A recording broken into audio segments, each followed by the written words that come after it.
la détresse des citoyens, au nom desquels les magistrats rendent justice, demeure disponible et ouverte à l'appel des bons offices pour une sortie heureuse de cette crise dans le respect de la légalité et de l'indépendance du pouvoir judiciaire.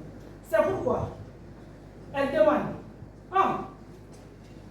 La levée des suspensions des collègues Moussa Kamara et C. Avis Gamis, respectivement juge au tribunal de première instance de l'AB et substitut du procureur près le même tribunal. 2. Le retrait sur la page du ministère de la Justice et les pages personnelles du ministre de la Justice de tous les arrêtés de suspension concernant les magistrats en application de l'article 39 de la loi portant statut des magistrats. 3. Le respect des formes et délais par l'article 82 de la loi susvisée pour toutes les délégations de magistrats faites et à intervenir par voie d'arrêté par le garde des Sceaux. 5.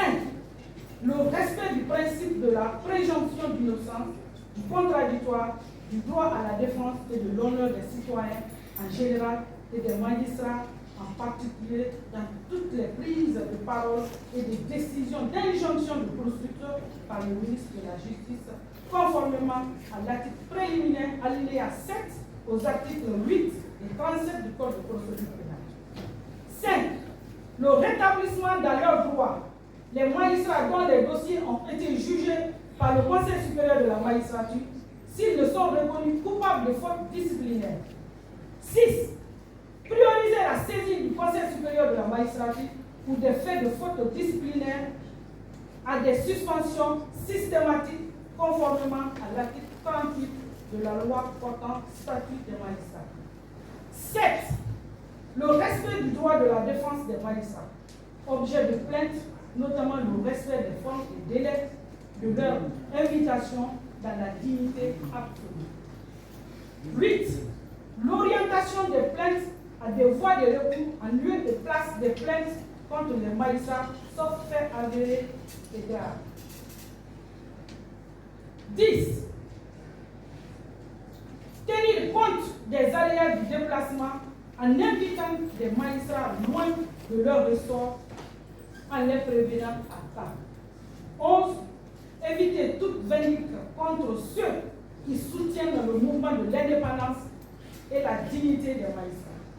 12. La mise en place du tableau d'avancement des magistrats et opérationnalisation du service de gestion de la carrière des magistrats.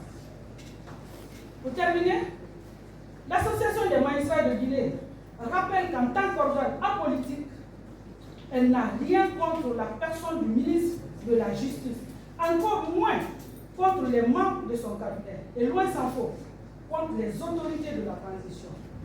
Mais elle reste cependant intransigeante sur le respect des lois de la République et particulièrement la garantie de l'indépendance de la justice. L'Association des magistrats de Guinée requiert sa volonté indéfectible et sa détermination à accompagner dans la légalité les autorités de la transition, ce dans l'intérêt du peuple de Guinée au nom duquel toutes les décisions sont rendues.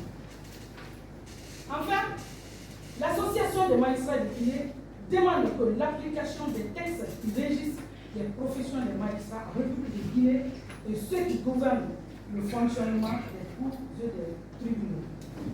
Et cela équivaut simplement à prendre en compte les revendications légitimes sus-énumérées, à commencer par la levée des 2 dernières suspensions de trop. L'Association des magistrats, respectueuse des institutions de la République et soucieuse du bon fonctionnement des cours et tribunaux, reste disposée à toute approche de solution légale pour le rayonnement de la justice qui impose le respect de son indépendance et de la dignité des magistrats. Je vous remercie.